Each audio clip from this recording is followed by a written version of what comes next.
देखिए आपका एविडेंस का सेक्शन 26 तक बताया गया था। इधर के जो सेक्शन है आपका काफ़ी महत्वपूर्ण है भाई, बता दिया जाए। 24 से लेकर और जो ये 30 तक हम बता रहे हैं, ये काफ़ी महत्वपूर्ण सेक्शन है और लगातार प्री मेंस इंटरव्यू में क्वेश्चन बनते रहते हैं। आपका हमें शुरू करना है, आपका 27 शुरू करना है, यानी कि धारा 27 शुरू करना है। अभी 27 का एक जो बेयर एक्ट का शब्द है उसको अलग अलग किया जाएगा, उसकी व्याख्या की जाएगी, उसी में कुछ केस समाहित किया जाएगा। देखिए आपका उसमें कुछ केस भी समाहित करना है और कम से कम जब भी सेक्शन आपका 27 पढ़िए तो 5 से 6 केस रट्टा होना चाहिए, यानी कि हम बताएंगे आपका। लेकिन सबसे पहले भूमिका बांधी जाए और भूमिका में जो आपको पढ़ना रहता है वह आपका देखा जाए, और आपका प्री में कैसे क्वेश्चन बना है, इंटरव्यू में कैसे क्वेश्चन बना है आपका, वह भी हम बताएंगे। लेकिन भूमिका देखिए आपका कैसे शुरुआत करेंगे लिखते समय। आपका सेक्शन 24, 25 और 26।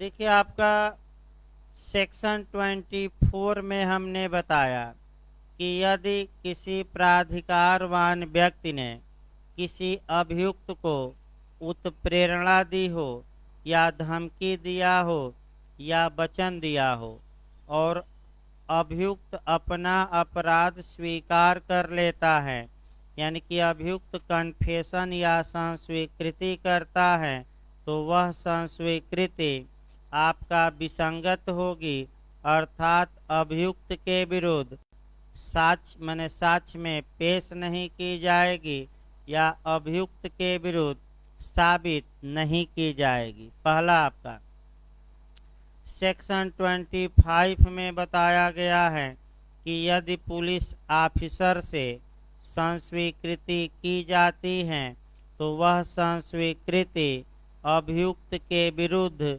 साबित नहीं की जाएगी। और 26 बताता है कि यदि पुलिस अभिरक्षा में रहते हुए किसी अन्य व्यक्ति से संस्वीकृति अभियुक्त करता है, पुलिस से नहीं, किससे, अन्य व्यक्ति से, तो वह भी अभियुक्त के विरुद्ध साबित नहीं की जाएगी जब तक कि वह संस्वीकृति मजिस्ट्रेट की साक्षात उपस्थिति में न की गई हो। अर्थात आपका सामान्यतः पुलिस के समक्ष जो भी संस्वीकृति की जाती हैं वह विसंगत होती हैं 24, 25, 26 में, लेकिन 27 इसका परंतुक है, प्रोविजो है या एक्सेप्शन है, जहाँ की कुछ दशाओं में पुलिस से की गई संस्वीकृति सुसंगत होगी यदि उस संस्वीकृति के आधार पर कुछ चीज़ें रिकवर हुई हो, कुछ चीज़ें बरामद हुई हो या किसी तथ्य का पता लगा हो। तो आपका दो बातें देखनी है, एक डिस्कवरी यानी कि खोज करना, और एक रिकवर करना, दोनों में अंतर है। अगर खोज दे तो इसका मतलब ये हुआ कि पुलिस स्वयं साक्ष्य खोजी है, यानी कि पुलिस ने स्वयं तलाशी लिया और स्वयं साक्ष्य खोजा, और तो ये 27 में नहीं आएगा। तो आखिर कौन से साक्ष्य 27 में आएंगे? अगर अभियुक्त ने बयान दिया और उस बयान के आधार पर कुछ चीज़ें रिकवर हुई हो, यानी कि कुछ चीज़ें बरामद हुई हैं, तब वे चीज़ें अभियुक्त के विरुद्ध साक्ष्य में साबित की जा सकेंगी। यानी कि जो चीज़ें रिकवर होती हैं किसके बयान पर, आपका एक्यूज्ड के, तो वो चीज़ें साक्ष्य में प्रस्तुत की जा सकती हैं। एक उदाहरण पहले देखिए आपका, और इसका अपवाद इत्यादि शुरुआती दौर में कुछ सामान्य बातें देखी जाती हैं। उसके बाद हम बेयर एक्ट का एक शब्द को तोड़ेंगे क्योंकि कठिन थोड़ा जरूर है। देखिए, ये एक अभियुक्त है और यह आपका पुलिस कस्टडी में है, यानी कि पुलिस अभिरक्षा में है, और आपका पुलिस से बयान देता है, दूसरे से नहीं, किससे, पुलिस से कथन करता है। अब कथन करवाइए। ये कहता है पुलिस के समझ कि बी को मैंने ही मारा और बी की जो लाश है मैं कुएं में छुपा दिया हूँ, यदि आप आएं तो वह कुआं मैं दिखा दूं जहां लाश मैंने फेंकी है। ये जो वाक्य मैंने बताया इसको दो भागों में बांट लेना है। पहला भाग ये निकालना है कि ए पुलिस के समक्ष ये कह रहा है कि बी को मैं ही मारा, क्या इस कथन से किसी बात का पता चलता है कि नहीं, कोई चीज बरामद होती है कि नहीं, नहीं। तो ये आपका कन्फेशन या संस्वीकृति है, और चूंकि पुलिस ऑफिसर से की गई है तो कौन सी धारा में ये जो इतना वाक्य है, इतनी बात है, वह विसंगत होगी, अर्थात अभियुक्त के विरुद्ध साबित नहीं की जा सकेगी। 25 इतनी बात को क्या निकाल दीजिए 27 से बाहर, और कहाँ से प्रभावित हो जाएगी, 25 से। क्यों? क्योंकि वह पुलिस ऑफिसर से की गई है, और पुलिस ऑफिसर से की गई संस्वीकृति अभियुक्त के विरुद्ध साबित नहीं की जा सकी, नहीं की जाएगी। लेकिन यह विधि का पूर्ण नियम नहीं है। 27 इसका प्रोविजो है, परंतु है जहाँ की अगर कोई अभियुक्त है, पुलिस अभिरक्षा में है, पुलिस से कथन करता है, उस कथन के आधार पर किसी फैक्ट का या किसी तथ्य का पता चलता है, यानी कि कुछ चीज़ें बरामद होती हैं, तो उतना कथन जितने से चीज़ें क्या हुई हैं बरामद, उतना कथन भी रेलेवेंट होगा और बरामदगी भी रेलेवेंट होगी, यानी कि उतना कथन भी सुसंगत होगा और बरामदगी भी क्या होगी, सुसंगत। पूरा नहीं, यानी कि इस धारा में भी पृथक्करणीयता का सिद्धांत समाहित है, डॉक्ट्रिन ऑफ सेवरबिलिटी। दूसरा आपका नियम देखिए, यह जो धारा है ये इन्वेस्टिगेशन की कुंजी या की मानी जाती है। क्यों? पहले अभी सामान्य बातें चल रही हैं, बेयर एक्ट नहीं, केस नहीं। अभी यह धारा आपका अन्वेषण की कुंजी मानी जाती है, इन्वेस्टिगेशन की मानी जाती है। क्यों यह अन्वेषण की कुंजी कहा जाए, इस पर तर्क वितर्क 2 लाइन करना है।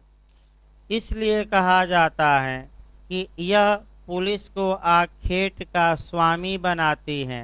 इसका मतलब ये हुआ कि बी का आखेट ए ने किया, लेकिन लाश बरामद किसने किया, ए के कथन के आधार पर पुलिस ने। तो ऐसी दशा में आपका आखेट किया ए ने, और उसका स्वामी कौन हो गई, बरामद करके पुलिस हो गई। तो कौन सी धारा पुलिस को आखेट का स्वामी बनाती है, तो 27।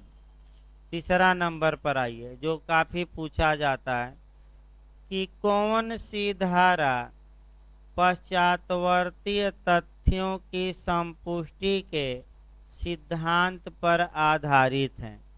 तो अगर ये क्वेश्चन उत्तराखंड पीसीएस जे में आ चुका है, हो सकता है उत्तराखंड एपीओ में भी आ जाए। तो जैसे ही पूछे कि कौन सी धारा पश्चातवर्तीय तथ्यों की संपुष्टि के सिद्धांत पर आधारित हैं तो मारिएगा 27। अब पश्चातवर्ती तथ्यों द्वारा पुष्टि या समर्थन या सपोर्ट कैसे मिल रहा है, इस बात को थोड़ा गौर करिए अच्छे से। देखिए, हम संपुष्टि या समर्थन करा रहे हैं। ए ने पुलिस से ये कहा, पुलिस अभिरक्षा में होते हुए पुलिस से ही कहा है कि बी को मैंने मारा और बी की लाश मैं कुएं में छुपा दिया हूँ। ये आपका स्टेटमेंट हुआ। अब इस कथन की पुष्टि करा दीजिए, समर्थन करा दीजिए आपका, या सपोर्ट करा दीजिए। तो कब ये कथन सपोर्ट हो जाएगा? जब ए के बयान पर उस कुएं से लाश क्या हो जाए, बरामद। इसका मतलब ये हुआ कि धारा 27 इस सिद्धांत पर आधारित है कि अगर कोई व्यक्ति कोई कथन करता है और उसके कथन पर कुछ बातें रिकवर होती हैं या कुछ बातों का पता लगता है, तो ये माना जाता है कि उसका कथन सत्य होगा। क्यों? क्योंकि अगर झूठ रहता तो उसके कथन से ये वस्तुएं बरामद नहीं होती। अर्थात वह कथन किया, उस कथन का समर्थन मिल गया। कैसे?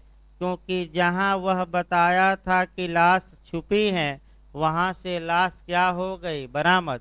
यानी कि उसके कथन का क्या मिल गया, स्टेटमेंट का सपोर्ट। इसी सिद्धांत पर कौन सी धारा आधारित है? 27। याद रखिए।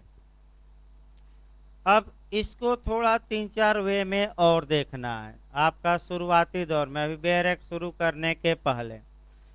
दूसरे वे में अपवाद देखना है, और अपवाद में आपका देखना है कि जो सेक्शन 27 है, 24, 25, 26 का अपवाद तो है ही, एक और सेक्शन का अपवाद है, और वह सीआरपीसी में जाना पड़ेगा। हो सकता है कोरिलेट करके लिखना भी पड़ेगा, समझना भी पड़ेगा। और सीआरपीसी का कौन सा सेक्शन? 162। अब एक थोड़ा आपका दिमाग सीआरपीसी की ओर ले जाइए। मैं फिर कह रहा हूँ, दिमाग अब कहाँ ले जाना है? The code of criminal procedure, यानी कि सीआरपीसी। देखिए, सीआरपीसी में हम 3 धाराएं बता रहे हैं, 160, 161, 162। देखिए आपका भाई, 160 धारा के तहत किसी व्यक्ति से पूछताछ करने के लिए पुलिस द्वारा रिटेन आर्डर जारी किया जाता है, लिखित आदेश जारी किया जाता है। समन वारंट न जारी करा दीजिएगा। कई बार पूछा है, पुलिस किसी को बुलाना चाहती है तो क्या जारी करेगी? समन, वारंट, लिखित आदेश, इनमें से कोई नहीं। तो क्या मार्क कराएंगे? हाँ, रिटेन आर्डर जरूर याद रखिएगा। व्यक्ति आ गया तो पुलिस भाई पूछताछ करेगी। तो पुलिस द्वारा किस सेक्शन के तहत आपका गवाहों का, विटनेस का, तथ्य एवं परिस्थितियों से परिचित व्यक्तियों का बयान जो है वह रिकॉर्ड किया जाता है, दर्ज किया जाता है, लिखा जाता है। तो किस सेक्शन के तहत लिखा जाता है सीआरपीसी में? 161। तो बुलाइए किस धारा में? अब रटना है धारा 160। बयान लीजिए और दर्ज करिए किस में? 161। और आपका जो ये 161 में पुलिस ने बयान दर्ज किया है, 162 ये बताती है कि एक तो उस बयान पर पुलिस बयान देने वाले का साइन नहीं कराएगी, यानी कि हस्ताक्षर कराएगी कि नहीं? नहीं कराएगी। और इस बयान का साक्ष्य में क्या महत्व होगा? Evidential value. ये तो एपी, यूपी, एपीओजे और जो वकीलों का सबसे बड़ा एग्जाम है, बार काउंसिल ऑफ इंडिया। वकीलों का सबसे बड़ा कौन एग्जाम है? बार काउंसिल ऑफ इंडिया, सारे पप्पू पास हो जाते हैं। क्योंकि क्या करना है भाई, तुरंत आपका एक तो पेपर आउट हो जाता है, और नहीं आउट हुआ तो मोबाइल लेकर जाइए और फोटो खींच खींच के सर को क्या करिए, परेशान। तो भाई हम भी परेशान नहीं होते, दो चार लोगों को कहा जाता है कि भाई देख लीजिए इनका मामला, अब कितना आदमी सॉल्व करके भेजेगा। ये सही बात है कि आपका लोग परेशान कर देते हैं। और जैसे ही शिकायत बार काउंसिल ऑफ इंडिया को मिली, पिछली बार इसके पहले वाला पेपर ही प्रयागराज का क्या कर दिया, रद्द। तो 2 साल अटक गया, हमारा रद्द कर दिया था। क्योंकि सबसे ज़्यादा जो नकलची हैं वह हमारे अनुसार नहीं, बार काउंसिल ऑफ इंडिया के अनुसार कहाँ है, प्रयागराज में। रद्द किया था परीक्षा। दोबारा यह है कि फीस नहीं लिया, 35-36 सौ, वो अलग बात है। फीस दोबारा, तो दोबारा भी वैसे ही नकल हुई। सेंटर पर भी सेटिंग रहती है, 500 दीजिए तो कम से कम 50 क्वेश्चन पासिंग मार्क करा देंगे। ये सार्वजनिक रूप से कहा जा रहा है, हजारों लोग देखेंगे, इसमें कोई शक नहीं है। आपका दिक्कत ये है कि भाई अब आदमी, भाई आपका ऑफलाइन पढ़ाता है, कभी काल भूल जाता है पढ़ाते समय कि ऑनलाइन भी चल रहा है, और इसका आपका इसलिए दो चार बातें निकल जाती हैं मुंह से। वैसे ऑनलाइन में थोड़ा सतर्क रहना चाहिए, लेकिन भाई बोलने की आज़ादी है, तो एक सीमा तक तो बोला जा सकता है। तो कोई तालिबानी युग थोड़े है कि न बोला जाए। भाई बोलने की आज़ादी आप माने हमारा संविधान स्वयं देता है कि आप अपनी बात खुलकर क्या करिए, तभी तो पर्सनालिटी का विकास होगा। तो देखिए आगे भाई, आपका फिर बैक होइए। ये क्वेश्चन जरूर याद रखिएगा कि जो पुलिस बयान दर्ज करती है, एक तो उस पर साइन नहीं कराएगी, 162 चल रहा है सीआरपीसी, और उसका एविडेंस में प्रयोग केवल और केवल आपका खंडन के लिए होगा। किसके लिए? अब बार काउंसिल ऑफ इंडिया ने खंडन नहीं लिखा, आपका लिख दिया आपका विरोध के लिए।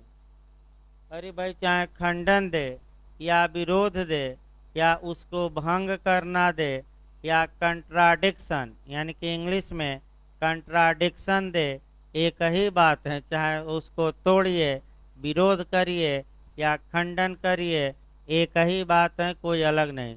शब्दों का जाल थोड़ा है, तो यानी कि किसके लिए प्रयोग किया जाएगा, केवल। अब यहाँ पूछा जाता है संपुष्टि के लिए, यानी कि आपका संपुष्टि के लिए, खंडन के लिए, दोनों, इनमें से कोई नहीं। तो 90% लोग गलत करके आते हैं, गलती न हो। केवल और केवल किसके लिए, खंडन के लिए। खंडन मने किसके लिए, विरोध के लिए। अब यहीं से आपका 27 उठाना है, और 27 को कोरिलेट कहाँ करना है, 162। अगर पुलिस के समक्ष कोई बयान दिया है अभियुक्त ने, और उस बयान से किसी तथ्य का पता लगा, कुछ चीज़ें रिकवर हुई हैं, तो ऐसी दशा में उसका जो साक्ष्य में प्रयोग होगा 162 से वह कवर नहीं होगा, और उसका साक्ष्य में अलग प्रयोग किया जाएगा। क्यों? अर्थात एविडेंस की धारा जो 27 हम पढ़ेंगे, वह सीआरपीसी की धारा 162 का एक्सेप्शन है, अपवाद है। और आज जाकर बेयर एक्ट में सीआरपीसी में देखिएगा, एकदम लास्ट में देखिएगा लिखा गया है कि धारा 162 का प्रभाव दो एविडेंस के सेक्शनों पर नहीं पड़ेगा, एक डाइन डिक्लेरेशन और दूसरा एविडेंस का धारा 27। इसका मतलब ये हुआ कि भले ही पुलिस के समक्ष कथन किया गया हो, फिर भी 27 के तहत उतना कथन और बरामदगी, कितना कथन, पूरा की कुछ हिस्सा, तो कितना हिस्सा, जिससे क्या हुआ है, बरामदगी, उतना कथन का हिस्सा और बरामदगी क्या होगा, दोनों रेलेवेंट होगा, सुसंगत होगा। अब ये तो आपका सामान्य बातें बताई गई। सामान्य बातों के बाद आपका बेयर एक्ट को शब्दशः तोड़ना है और एक एक शब्दों पर गौर करना है। थोड़ा कठिन जरूर है, लेकिन सबसे पहले बेयर एक्ट को अलग अलग कर लिया जाए और तब आपका पढ़ाया जाए। देखिए भाई कितना टेक्निकल क्वेश्चन बनता है। फिर बता दिया जाए, एक एक शब्दों पर ध्यान दीजिएगा। आपका काफी टेक्निकल क्वेश्चन है। अभियुक्त से प्राप्त जानकारी में से कितनी साबित की जा सकेगी। लास्ट में हम इस समय जो यूपी एचजीएस में बन रहा है और इत्यादि राज्यों में वह एविडेंशियल वैल्यू बन रहा है।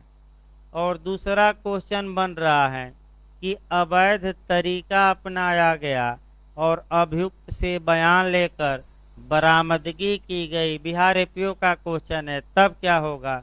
तो अभी हम बताते हैं, पहले बेयर एक्ट को क्या किया जाए, शब्दशः तोड़ा जाए। देखिए, अभियुक्त से प्राप्त जानकारी में से कितनी साबित की जा सकेगी।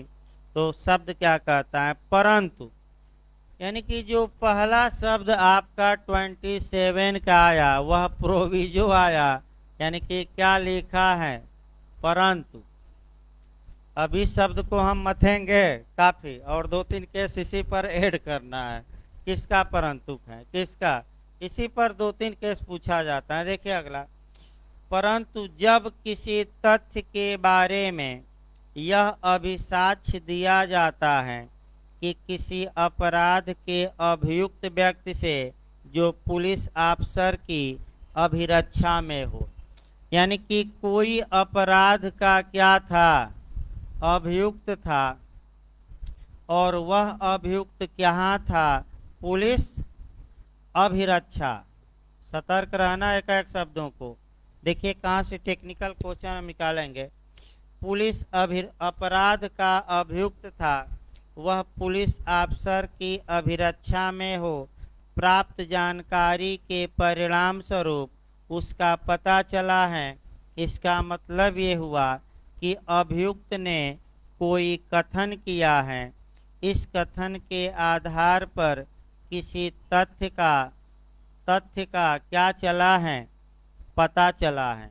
यानी कि अभियुक्त ने स्टेटमेंट दिया है और उस स्टेटमेंट के उस अभियुक्त से प्राप्त जानकारी के आधार पर उसका पता चला है।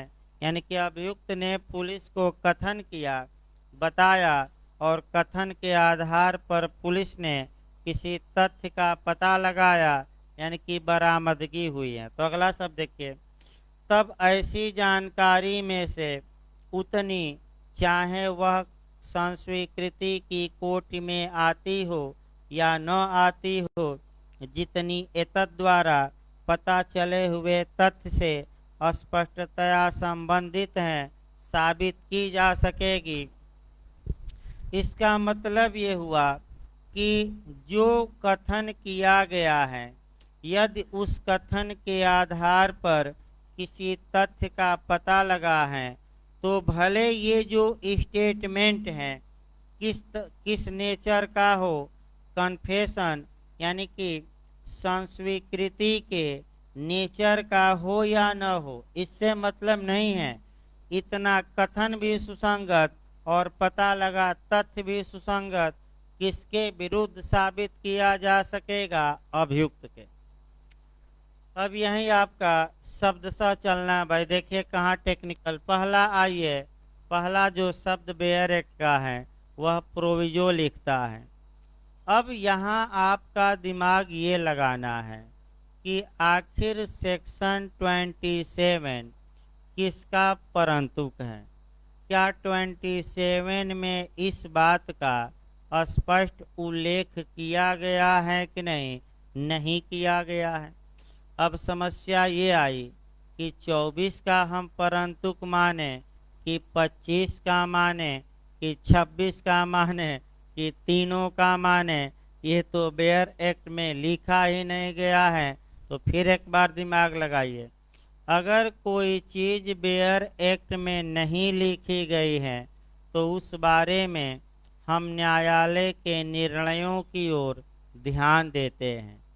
अब देखिए आपका जो कंपटीशन में पहला शब्द मैं बता रहा हूँ, अगर कंपटीशन में ये पूछे कि धारा 27 है 24, 25, 26 का परंतु 24, 25, 26 का अपवाद, 24, 25, 26 का सामान्य नियम, इनमें से कोई नहीं, तो जो पहला ऑप्शन आप खोजेंगे अपने मन से नहीं, एकदम डायरेक्ट की भाषा खोजना है। मैं बता दूं, अगर ऑप्शन में प्रोविजो या परंतुक दिया है तो अपवाद शब्द न मारिए, क्या मारिएगा?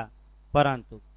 अगर परंतुक न दिया हो और आयोग अपवाद दिया हो तब अपवाद मारिए। मैं फिर बता दूं, क्योंकि प्रोविजो और एक्सेप्शन में अंतर थोड़ा होता है।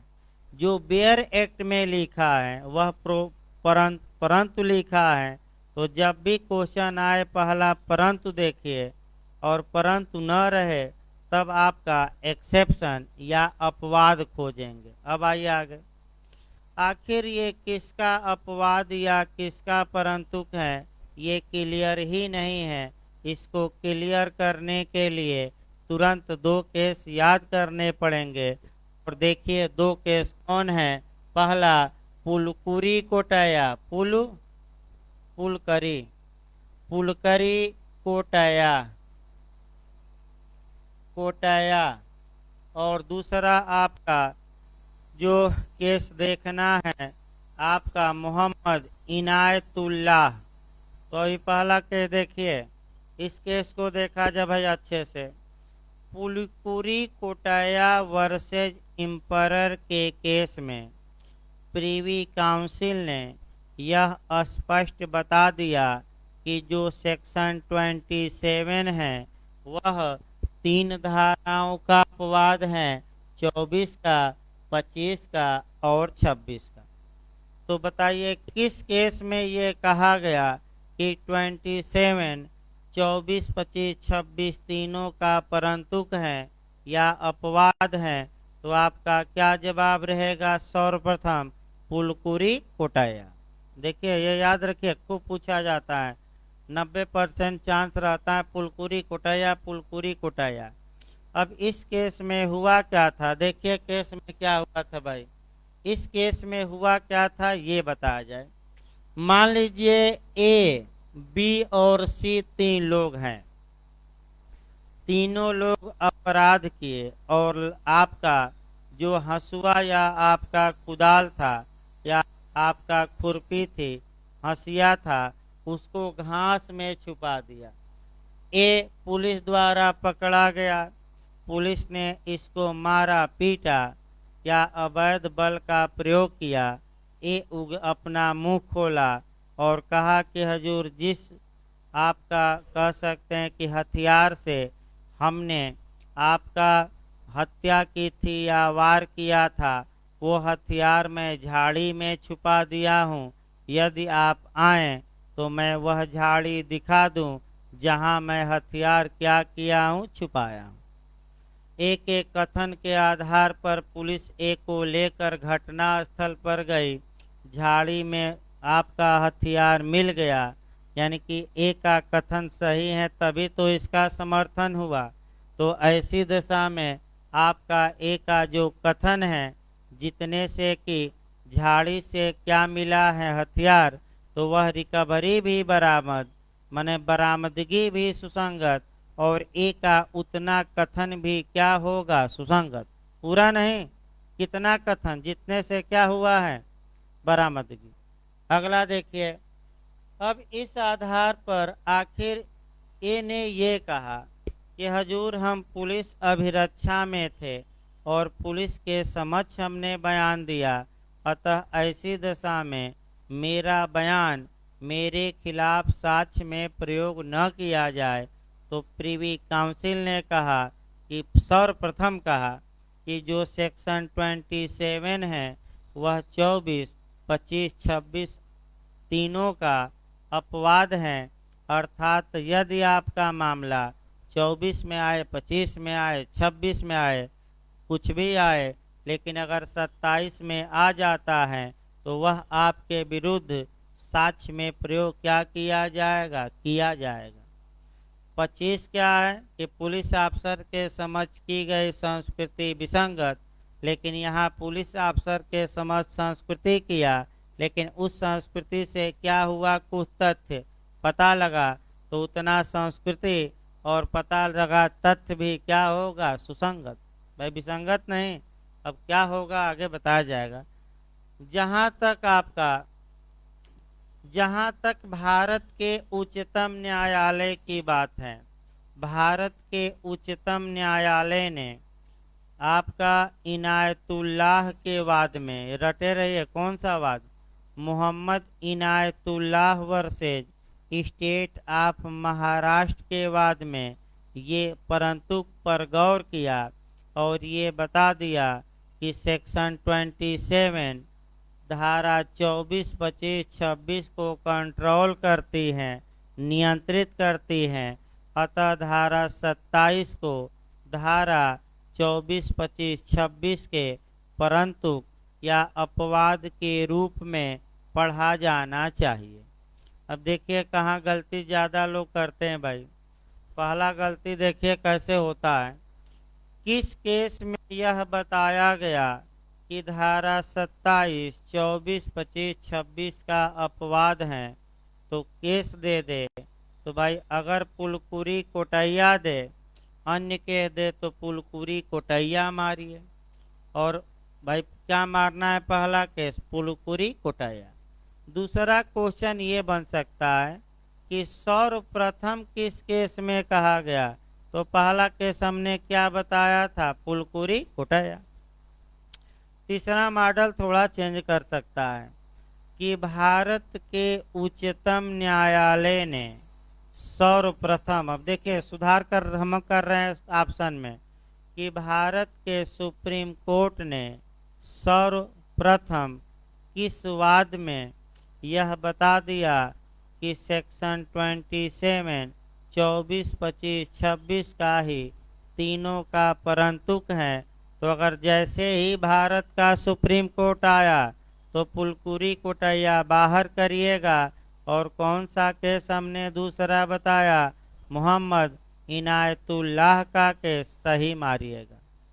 अब समस्या देखिए क्या है, अगर दोनों केस रहे तब क्या मारेंगे, और ये कहा जाए कि 100 किस में कहा गया, तो भारत के सुप्रीम कोर्ट को न मारकर किस में मारिएगा, पहला केस कौन सा है, प्रिवी काउंसिल।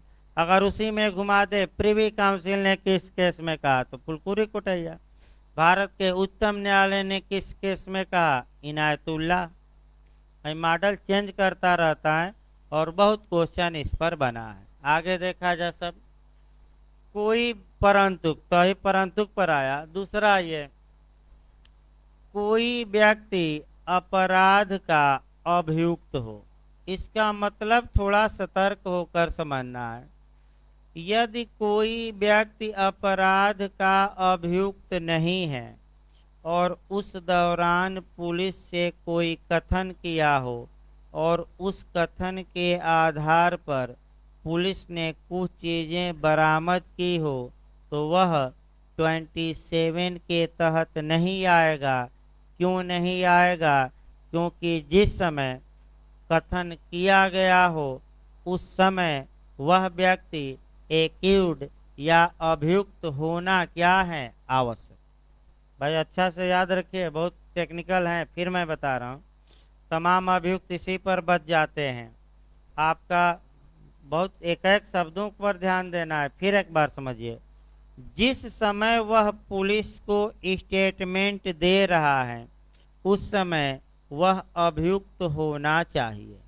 अगर वह उस समय अभियुक्त नहीं था और आकर पुलिस के समक्ष बयान दिया और पुलिस ने उसके बयान पर कुछ चीज़ें रिकवर कर ली, तो ये रिकवरी अवैध होगी और उसके खिलाफ एविडेंस में प्रयोग नहीं की जाएगी, क्योंकि 27 के लिए यह आवश्यक है कि स्टेटमेंट देते समय वह व्यक्ति एक्यूड हो। याद रखिए, यानी कि इसका मतलब ये हुआ कि कोई व्यक्ति है, पुलिस के समक्ष बयान दिया, न तो एफआईआर में नाम है, न उस पर कोई संदेह था, कुछ नहीं था, एफआईआर में नाम नहीं था, पुलिस के समक्ष बयान दिया और उसके बयान पर पुलिस ने कुछ चीज़ें बरामद कर ली, तो 27 अप्लाई नहीं होगी। क्यों? क्योंकि उस जिस समय वह बयान दिया था वह क्या नहीं था, अभियुक्त नहीं था। अब अगला पॉइंट देखिए, अगला पॉइंट ये आया कि अगर एक से अधिक अभियुक्त हैं तब क्या होगा। तो 3-4 अभियुक्त बनाइए।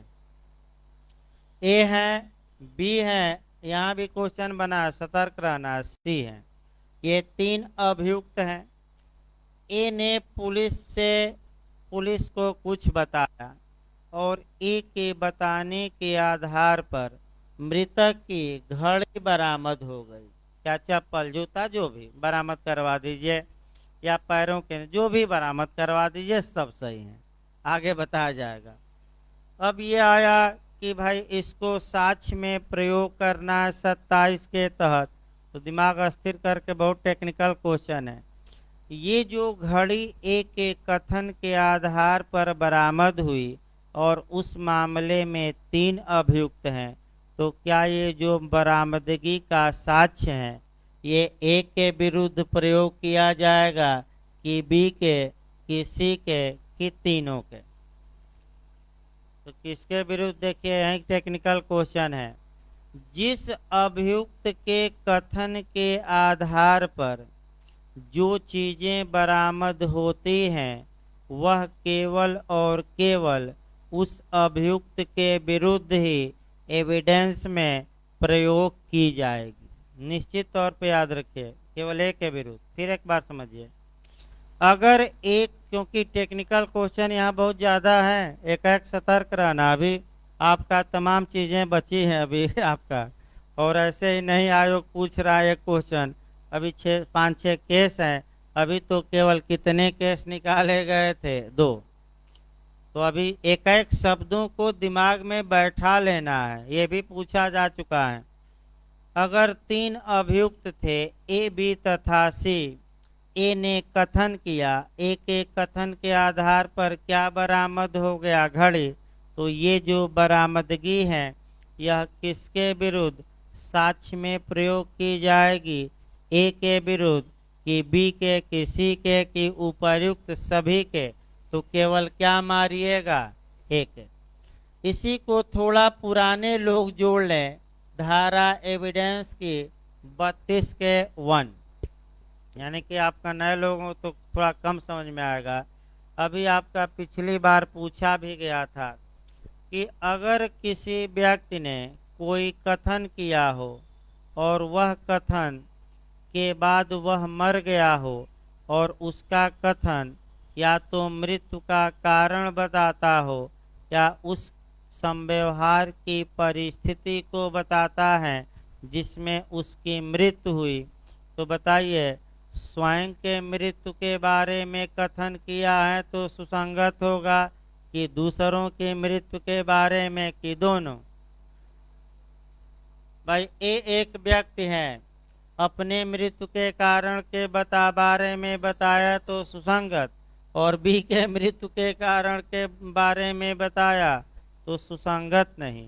उसी प्रकार 27 में आपका जो व्यक्ति, जिस व्यक्ति के कथन के आधार पर बरामदगी होती है, आपका उसी के विरुद्ध वह साक्ष्य में प्रयोग किया जाता है। इसके लिए देख, पुलिस क्या हथकंडा अपनाती है? पुलिस हथकंडा ये अपनाती है कि फर्जी ज़्यादा लिखते हैं, इसमें कोई शक नहीं है, फर्जी बातें ज़्यादा लिखी जाती हैं। पुलिस ये हथकंडा अपनाती है कि ए के बयान पर मृतक का घड़ी बरामद करवा देगी, बी के बयान पर अंगूठी बरामद करवा देगी, और सी के बयान पर चाकू बरामद करा देगी। क्या? हाँ भाई, ये तीनों लपेट लिए गए कि नहीं? फर्जी, यानी कि फर्जी दिखा दिया गया कि ए के बयान पर घड़ी, तो ये इसके विरुद्ध साक्ष्य में, बी के बयान पर क्या पीड़ित की? अंगूठी, तो इसके विरुद्ध साक्ष्य हो गया, और सी के बयान पर क्या मैंने आपका बरामद करवा दिया गया चाकू, तो ये किसके विरुद्ध प्रयोग हो जाएगा? साक्ष्य में सी के। तो तीनों लोगों के विरुद्ध अलग अलग चीजें क्या हो गई? आपका फर्जी सब लिख दिया जाता है ज्यादातर मामलों में। अगला देखिए शब्द, अब अगला उठाइए। ऐसा जो अभियुक्त होना चाहिए वह क्या होना चाहिए? पुलिस कस्टडी में। अब यहाँ भी 3-4 आपका क्वेश्चन बनता है और 4-5 क्वेश्चन बनाइए। अगर कोई अपराध का अभियुक्त व्यक्ति पुलिस अभिरक्षा में है और पुलिस से ही कथन करता है और उस कथन के आधार पर चीज़ें बरामद होती हैं, तब 27 अप्लाई होगी, यानी कि लागू होगी। अब इसके विपरीत देखिए, पुलिस अभिरक्षा में है और किसी अन्य से कथन करता है, तब पुलिस बरामद करती है चीज़ों को, तो क्या सेक्शन 27 अप्लाई होगा कि नहीं होगा? नहीं होगा। यानी कि पुलिस अभिरक्षा में था और डॉक्टर साहब से बता दिया कि हथियार मैं झाड़ी में छुपाया हूँ, और तब पुलिस जाकर उस झाड़ी से हथियार बरामद करती है, तो बताइए पुलिस अभिरक्षा में तो था, लेकिन किससे कथन किया है? पुलिस से कि किसी अन्य व्यक्ति से? तो क्या धारा 27 लागू होगी? नहीं। यानी कि पुलिस अभिरक्षा। अब दूसरा नियम देखिए, पुलिस अभिरक्षा में नहीं था और किसी सहकैदी मित्र या डॉक्टर से कहा कि मैं हथियार इस झाड़ी में छुपाया हूं, और डॉक्टर ने पुलिस को बता दिया, पुलिस जाकर उस हथियार को खोज ली, तो क्या धारा 27 अप्लाई होगी कि नहीं?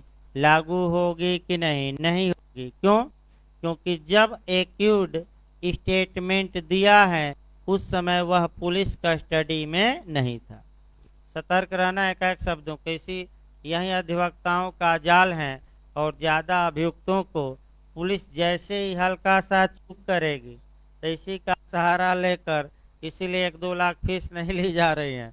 दिमाग लगाया जाता है कि कौन सा FIR में पॉइंट है, विवेचना में जहाँ कमी है, और उसका हम अभियुक्त को क्या दिलवा देंगे? बचाओ। तो आगे चलिए, पुलिस अभिरक्षा में हो। अब आइए, पुलिस अभिरक्षा में होते हुए कथन किया हो, कथन किससे किया हो? बताइए। तो पुलिस से कि दूसरे से? पुलिस से। तो कथन कैसे कर सकता है? समस्या आई। पहला आया इशारा कर दिया, तो बताइए क्या इशारों द्वारा कथन किया जा सकता है कि नहीं? तो काजू वर्सेस स्टेट का केस, बस एक केस जोड़ लेना है। तीसरा केस कौन हम बता रहे हैं? काजू बनाम राज्य के वाद में न्यायालय ने ये निर्णय दिया कि इशारों द्वारा भी आपका कथन किया जा सकता है। यानी कि इशारा कर दिया झाड़ी की ओर अभियुक्त, और पुलिस जाकर उस झाड़ी से हथियार या लाश या घड़ी, चप्पल, जूता जो भी हो बरामद कर ली, तो बताइए धारा 27 में सुसंगत होगा कि विसंगत? सुसंगत। अब आइए दूसरा कथन, मौखिक कथन। मौखिक कथन किया और पुलिस ने जाकर उस स्थान से बरामद कर लिया, तब भी सुसंगत। और पुलिस को लिख कर दिया कि ये चीज़ें मैं यहाँ क्या किया हूँ, और पुलिस जाकर उसके आधार पर वह चीज़ें बरामद कर ली, तब भी सुसंगत। अब यहाँ थोड़ा नियम को चेंज करिए हल्का सा। बता नहीं रहा था अभियुक्त और पुलिस खूब मारी पीटी और डंडा बजाई, और तब जाकर बताया, और आपका तब जाके बरामद हुआ, तो बताइए अगर अभियुक्त को उत्प्रेरणा दे दी जाए, धमकी दी जाए, मारा पीटा जाए, तब जाकर बताया है, और तब हथियार, लाश इत्यादि बरामद हुई हैं, तो धारा 27 में सुसंगत होगा कि विसंगत? सुसंगत। विसंगत नहीं। फिर आ जाइए, अगर, अब अगला देखना है कि अगर आपका सीआरपीसी में जो तलाशी का प्रावधान है, अगर पुलिस ने उन प्रक्रियाओं का उल्लंघन किया और तलाशी के लिए अवैध तरीका अपनाया और लेकिन साक्ष्य मिल गया, तो आपका याद रखिए, अगर सुसंगत साक्ष्य सुसंगत ही होता है, भले उसे अवैध रूप से, इलीगल रूप से, गलत तरीके से भले प्राप्त किया गया हो, यानी कि वह एविडेंस है, तो चाहे चुरा लिया गया हो, चाहे मारपीट कर प्राप्त किया गया हो, या सीआरपीसी का उल्लंघन करके अगर वह साक्ष्य हैं, रेलेवेंट हैं, तो रेलेवेंट ही बना रहेगा। अब इस पर यूपी में जो बना जे में वह केस बना, तो बारेंद्र कुमार घोष बनाम इम्परर। कौन सा केस है? बारेंद्र कुमार घोष वर्सेज इम्परर।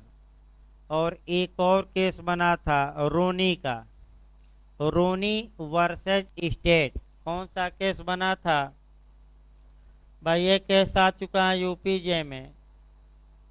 फिर एक बार इसको देखा जाए, बारेंद्र कुमार घोष बनाम इम्परर के बाद में तथा रोनी, रोनी का केस पूछा गया था वर्सेज स्टेट के बाद में भारत के उच्चतम न्यायालय ने, नहीं इसमें तो उच्चतम न्यायालय है, बारेंद्र कुमार घोष में प्रिवी काउंसिल और इसमें उच्चतम न्यायालय ने ये बता दिया कि सुसंगत साक्ष्य सुसंगत ही होता है, भले उसे अवैध तरीके, गलत तरीके से प्राप्त किया जाए। तो तुरंत बिहार एपीओ का जो कई लोग गलत करके आ गए क्वेश्चन निकाला जाए। अगर अवैध तरीके से बयान अभियुक्त से लिया गया और उस बयान पर कुछ चीज़ें बरामद होती हैं, तो वह बरामदगी या वह अनियमितता क्या प्रभाव डालेगी?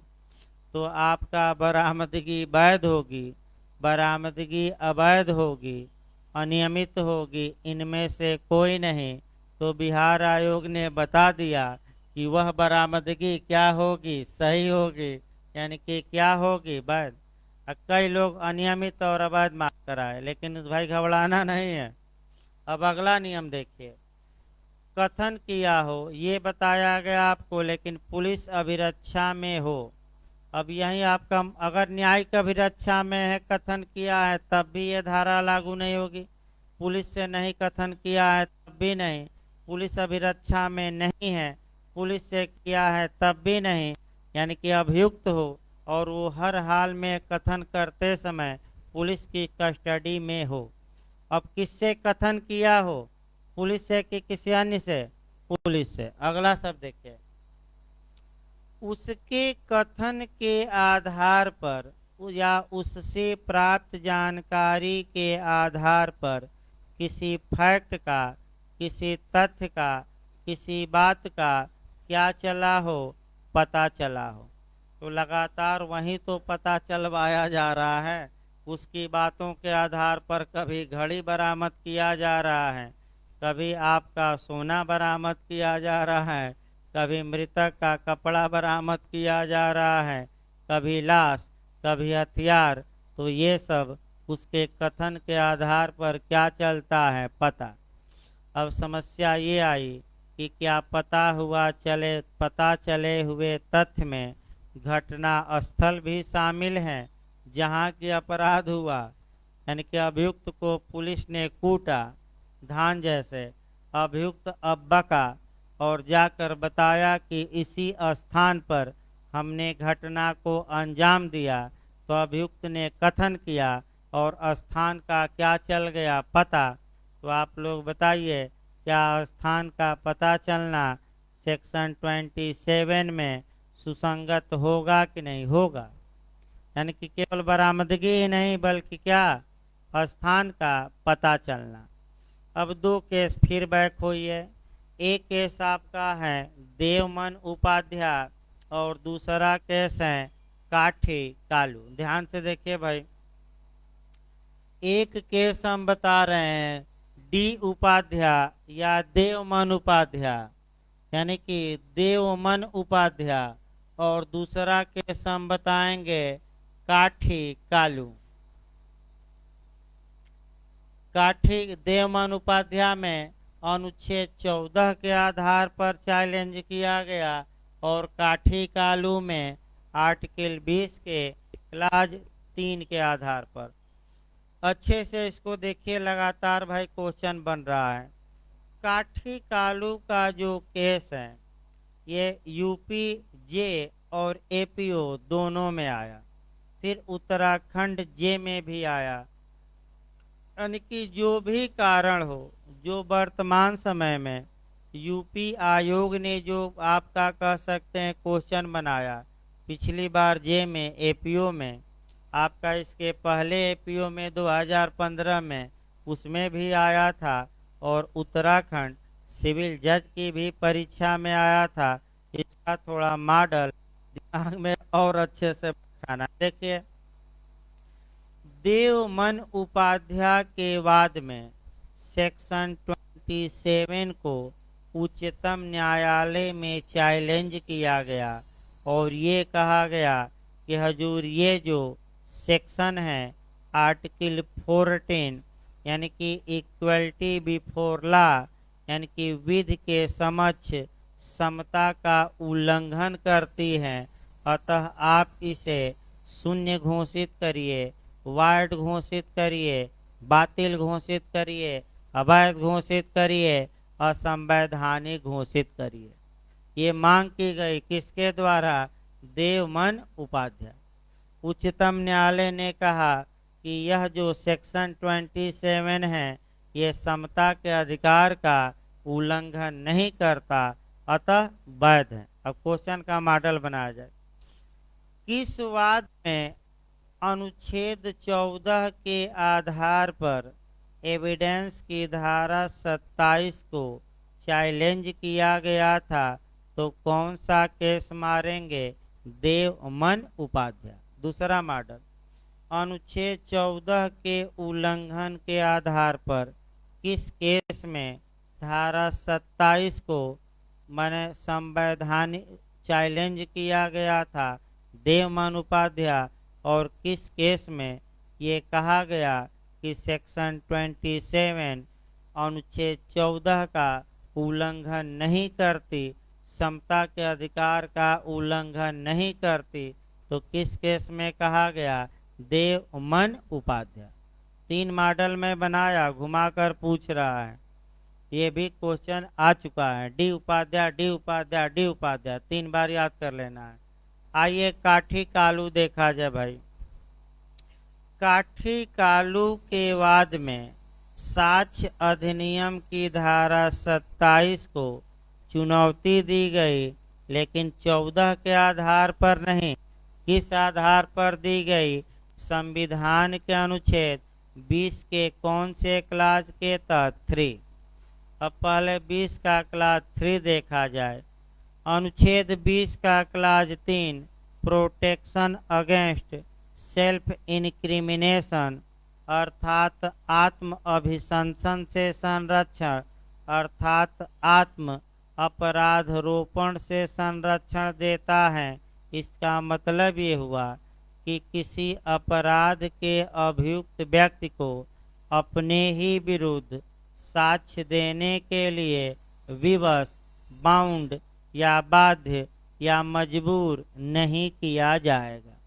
तो काठी कालू चला गया सुप्रीम कोर्ट और कहा कि ये तो हमारे मूल अधिकार 20 के क्लास 3 का क्या करती है? उल्लंघन। हमारे खिलाफ खुद मैं साक्ष्य दे रहा हूँ। तो सुप्रीम कोर्ट ने कहा कि कोई उल्लंघन नहीं, ये धारा संवैधानिक है और 20(3) का भी उल्लंघन नहीं करती। अब क्वेश्चन का मॉडल देखा जाए। किस केस में अनुच्छेद 20 के क्लाज 3 के तहत के आधार पर एविडेंस की धारा 27 को चुनौती दी गई थी? तो कौन सा केस मारेंगे? काठी कालू। दूसरा क्वेश्चन, काठी कालू के वाद में संविधान के किस अनुच्छेद के तहत सेक्शन एविडेंस के 27 को चैलेंज किया गया था तो दे देगा 14, 15, 16 और 20 का क्लाज 3। तो किस आधार पर चैलेंज किया गया था? 20 के क्लाज 3। तो 20 के क्लास 3 पर जैसे ही पूछे रट कर जाइए कौन सा केस? काठी कालू, काठी कालू। आगे देखिए भाई आपका अगला देखिए, तथ्य का पता चला हो तो पता चला में सभी बातें आ जाएंगी, आपका स्थान भी क्या है? शामिल।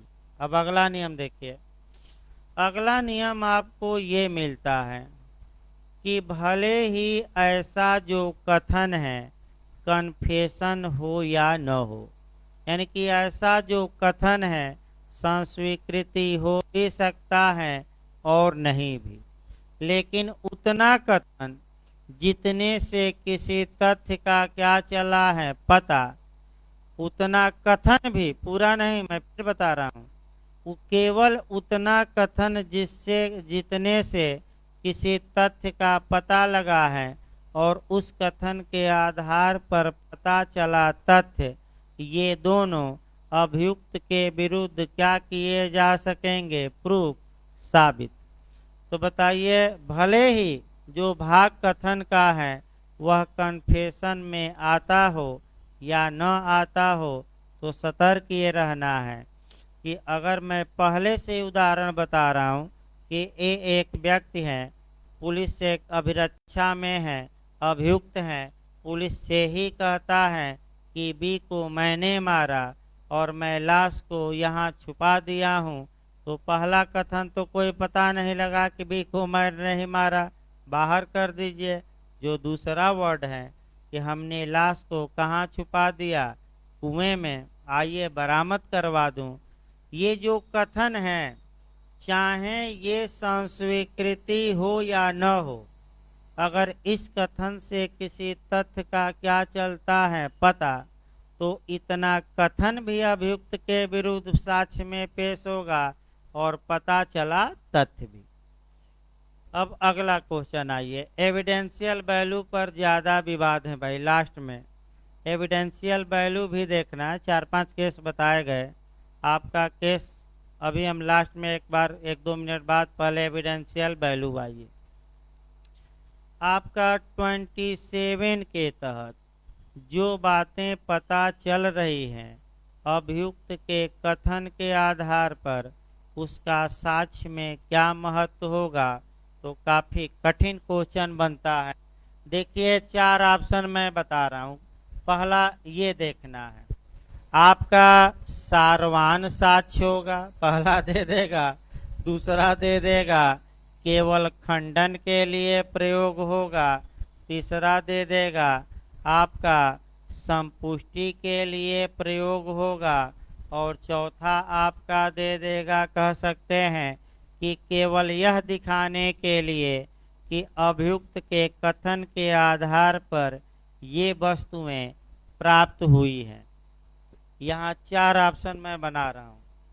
देखिए, अगर ये ऑप्शन रहे और एक ऑप्शन आपका उसमें ये रहे कि केवल न्यायालय में ये दिखाया जाएगा कि अभियुक्त के कथन के आधार पर ये इस तथ्य का पता चला है, इस रूप में एविडेंस में प्रयोग होगा, तो ये ऑप्शन सही मारकर आ रहा है। ये हम अपने मन से नहीं, एचजेएस में 2 बार से रिपीट कर रहा है, उस आधार पर अपने मन से नहीं बताया जा रहा है। यह यूपी एचजेएस लगातार 2 बार से इस क्वेश्चन को बार बार क्या कर रहा है? रिपीट। तो आपका बस पहला ऑप्शन ये देखेंगे कि जितना उसका कथन है वो जो पता चला है, इसलिए साक्ष्य में पेश किया जाएगा कि इन्हीं के आधार पर, माने इन्हीं के कथन के आधार पर ये वस्तु क्या हुई है? बरामद। अगर ये ऑप्शन न रहे, मैं बता दूं, ये न रहे तब क्या खोजेंगे? जैसे अन्य राज्य पूछते हैं तो आपका देखिए क्या आपका देगा। एक देगा सारवान साक्ष्य होगा, दूसरा देगा आपका संपोषक साक्ष्य होगा, संपोषक साक्ष्य होगा, तीसरा कोई साक्ष्य नहीं होगा। और दे देगा चौथा, केवल और केवल खंडन के लिए, अभी हमने बताया कंट्राडिक्शन या विरोध, खंडन के लिए प्रयोग होगा। अब आइए, जो हमने पहले ऑप्शन में एक चीज लिखी थी वह इसमें गायब है। क्या? कि उसके कथन के आधार पर पता चला है, इसलिए एविडेंस में प्रयोग होगा इस आधार पर, यानी इसके लिए। लेकिन इस ऑप्शन में तो वह चीज ही क्या है? गायब। अब अगर ऐसा ऑप्शन आए तो सब्सटेंसिव एविडेंस होता नहीं है, तो केवल कौन साक्ष्य होगा? संपोषक या सपोर्टिंग नेचर का। यानी कि इसका मतलब हुआ कि एक अनुमान तो जरूर मिलेगा कि भाई इन्हीं के कथन पर सब कुछ बरामद हो रहा है, तो ये हो सकता है कि ये अपराध क्या किया हो। तो साक्ष्य में किस रूप में प्रयोग होगा? सारवान साक्ष्य के रूप में नहीं, केवल संपोषक। याद रखिए, संपोषक यानी कि आपका संपोषक साक्ष्य के रूप में प्रयोग होगा, सारवान नहीं। ये रट डालिए। तो पहला ऑप्शन देखना है आपका, वो जो हमने बताया वो ऑप्शन न रहे तो आप साक्ष्य में कैसा प्रयोग कराएंगे? संपोषक साक्ष्य के रूप में, यानी कि सपोर्टिंग नेचर का। इस प्रकार आपका 27 का मिसयूज एक लाइन करा दिया जाए। पुलिस द्वारा 27 का काफ़ी मिसयूज किया जाता है। हथियार किसी और के कथन पर बरामद होता है, और जब केस डायरी पुलिस बनाती है तो किसी और के दाम पर बरामद करवा देती है। मिसयूज ज़्यादा होता है। अतः न्यायालय को इन बातों को देखते हुए ध्यान रखना चाहिए। मैंने मिसयूज होता है, जैसे कि फायर आपसे, अब एक इनकाउंटर लास्ट में बता दिया जाए। मान लीजिए पुलिस ने इनकाउंटर एक अपराधी का किया। भाई समाज में अपराधी था, वह कोई साथ नहीं आया, और इनकाउंटर के बाद आप जब फोटो देखते होंगे तो अपराधी के हाथ में ही पिस्टल रहती हैं, यानी कि मरने के बाद भी वह हाथ में क्या है? जकड़ा हुआ है। आप कैसे सोच सकते हैं कि कैसे जकड़ा है? तो कुछ इनकाउंटर फेक होते हैं, और पुलिस इनकाउंटर सुबह सुबह करती है, 3-4 बजे भोर में, सुनसान इलाका हो, कहीं सीसीटीवी कैमरा न हो, ये भी ध्यान में रखना है। और इनकाउंटर करने के बाद अपना हथियार रुमाल में लेगी, रुमाल से पकड़ेगी और अभियुक्त के हाथ में पकड़ा देगी। और क्योंकि रुमाल से पकड़ेंगे तो आपका हाथ का निशान नहीं आएगा, और दिखा देगी कि अभियुक्त क्या हुआ, बंदूक से अपने पहले फायर कर देगी, मैंने रुमाल पकड़ के, रुमाल से या कागज से, ताकि उंगली के निशान उसके न आए। और उसके बाद किसको पकड़ा देती है? मृतक को। उसके हाथ में रख देगी, अब मीडिया में आ जाएगा ये बहुत बड़ा अपराधी था, पुलिस इनकाउंटर में मारा गया, इनकाउंटर करने वाले को राष्ट्रपति पदक मिल गया। क्या पदक? राष्ट्रपति पदक मिल गया, और मानवाधिकार की हत्या हो गई। वो अलग बात है कि आगे आपका बताया जाएगा। तभी 10-12 मिनट ब्रेक रहेगा भाई, तब क्लास चलेगा पुलिस एक्ट का। आपका कल 28 भी हो जाएगा आपका, 28 में तो 5 मिनट का ही सेक्शन, 29 भी हो जाएगा, 30